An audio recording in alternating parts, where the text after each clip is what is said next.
I have already introduced you to Mr. Table, my beloved friend with whom I pass most of my time. In the 55-inch by 23-inch working area which he offers me, I have placed my full PC setup and also my laptop is on top of him. Pretty tight space. What's missing in this setup is a soundbox. Recently, I got the opportunity to build one. From one of my previous projects, this piece got rejected. Because of the extrusion problem of my 3D printer, this tragedy happened. Instead of throwing this beautifully designed body, I want to use this in my Soundbox project. So without further ado, let's start with the build. First of all, let me take you to my speaker collection. In so many different options, I found this woofer. 4 ohms, 30 watt. I don't know what its frequency response is, but I think it's in between 35 Hz to 200 Hz because it's a subwoofer. While the low frequency is covered, we need something that can handle high tones. From my collection, I think this could do the job. 4 ohms, 3 watt. Also, the size of the speaker is important because the enclosure size is already defined. As an amplifier, I have picked this little Class D amplifier based on the PAM8610 amplifier chip. Class D amps are extremely efficient than the Class A, Class B or Class AB counterparts. There are 2 onboard audio channels, each can output up to 15 watt. I will use this amplifier in the mono configuration, meaning 2 channels will basically output the same signal. I have configured the input of the amplifier like this. The left and right channel of the output of the source will be shorted together using 2 100 ohms resistors. Be careful, don't short the audio channels directly. I am planning that this sound system should work on both wired and wireless options. A 3.5mm socket would be the best choice for the wired option obviously, and to operate wirelessly, definitely there is no better alternative than Bluetooth. This small Bluetooth module could handle the job. To actually make the system portable, I will make it battery operated. So these salvaged batteries from one of my previous projects would come in handy. I will use them in a series configuration to pump up their voltages. So I have checked the batteries individually and actually their voltages are pretty close to each other. So I can easily set them on series.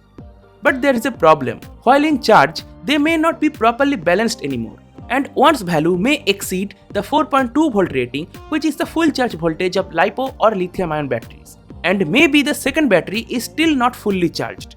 In that case, to charge up the second battery, the first one exceeds the safe limit, which leads to soil problem or battery may catch fire.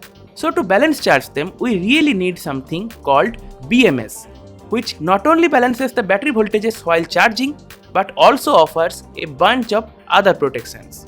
To charge up these batteries, I want to use any 12 volt power adapter.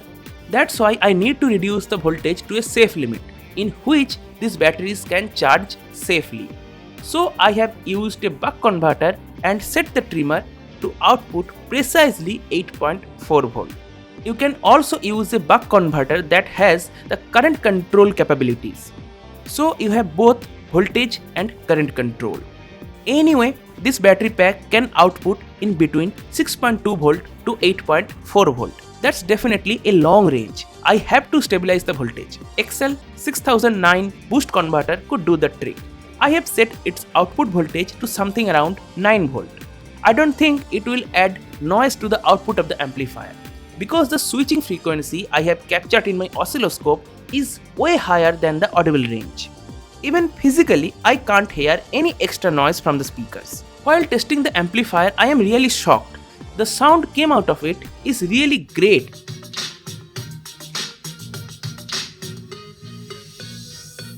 By the way, I have hooked up both the speakers in their respective channels in this configuration and use my Bluetooth module powered from a power bank for audio input. I can't use the both amplifier and the Bluetooth module with the same power supply.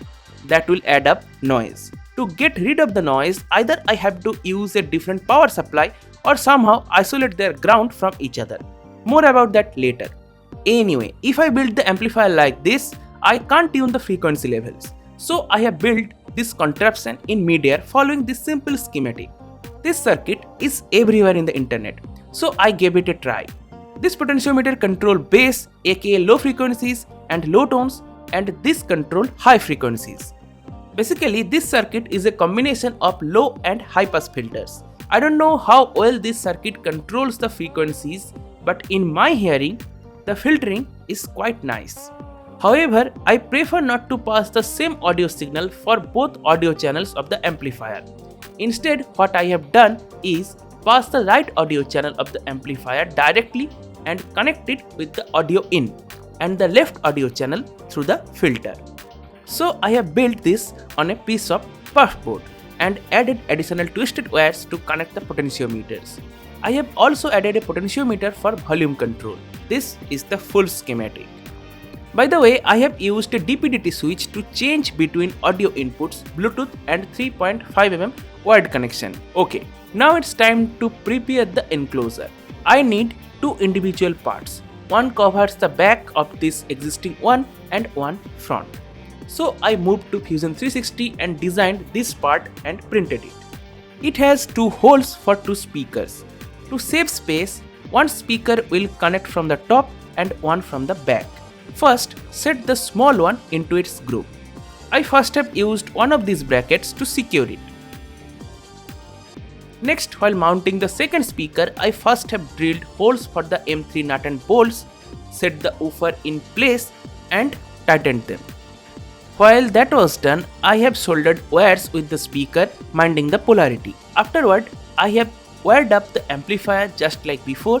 The only difference is this time I have connected the wires with the mute terminals. Also, I have mounted the bass and treble potentiometers on their respective holes. On the back side, first I have hammered the nuts on the grooves and made holes for the brackets to hold the battery and circuitry. After measuring the dimension of the battery pack, I have designed these brackets. Additionally, I have made holes for the nut and bolts to hold the circuitry. In this one board, I have included a battery monitoring system, DC to DC isolator circuit, buck converter to charge up the battery and boost converter for the amplifier. After fitting the battery, I have placed all the components including two switches, a 3.5mm jack, a mute switch, a volume knob, DC jack and all the indicator LEDs. This switch on/off the soundbox and this will control the audio input. Here few things I have completely forgotten to mention.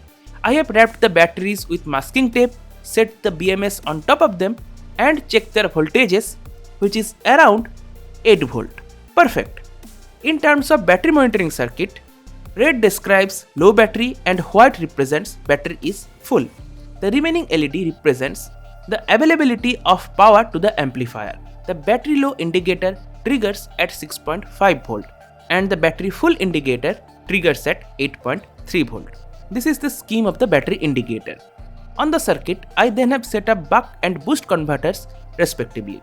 As I have mentioned before, in terms of supplying power to the Bluetooth module and the amplifier, I have to isolate their ground. That's why I have used this DC to DC isolator in this configuration. That will separate the VCC and ground. One problem is the isolator I have works with 5V. So I first have used a 5V regulator to drop down the voltage. After finishing most of the circuit assembling and wiring, it's finally time to wire the Bluetooth module with the circuit. After a little bit of insulation work, this is the internal final look. Now all I have to do is to set up the amplifier. I first have hot glued all the terminals and placed it like this. What now I am doing is to prevent everything from short circuit. Cable management is also necessary. Let's fit the back side in the enclosure and screwed it. Then I have set the front end in place and following the screw mark, I have made holes accordingly. Using M3 nuts, I have finally set it in place. Now let me introduce you to the protection mechanism of the speakers. I have printed this mesh with the stands inside. There are already holes on the body to mount this mesh. Before mounting it though, I want to set my logo on front of it. So used an M3 screw and fit it in the center. Before the mesh, let's test the sound. After connecting the Soundbox with my phone, it sounds really great. Just listen.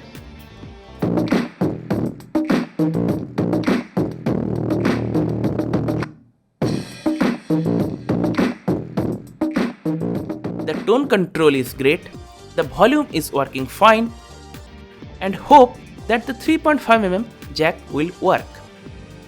These tone control knobs will work as fit if the system is placed vertically. Nevertheless, let's set the mesh. Using the screws, I have finally placed the mesh and everything is done. Looks cool, right?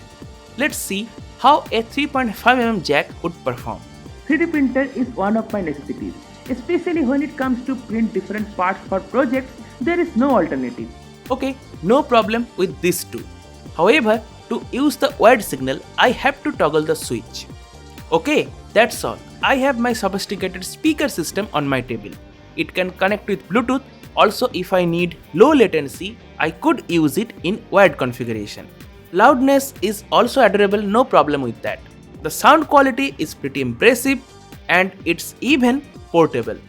The charging system works fine, and most importantly, while the battery is on charge, I can enjoy the music, and after charging, it's not necessary to disconnect the charger.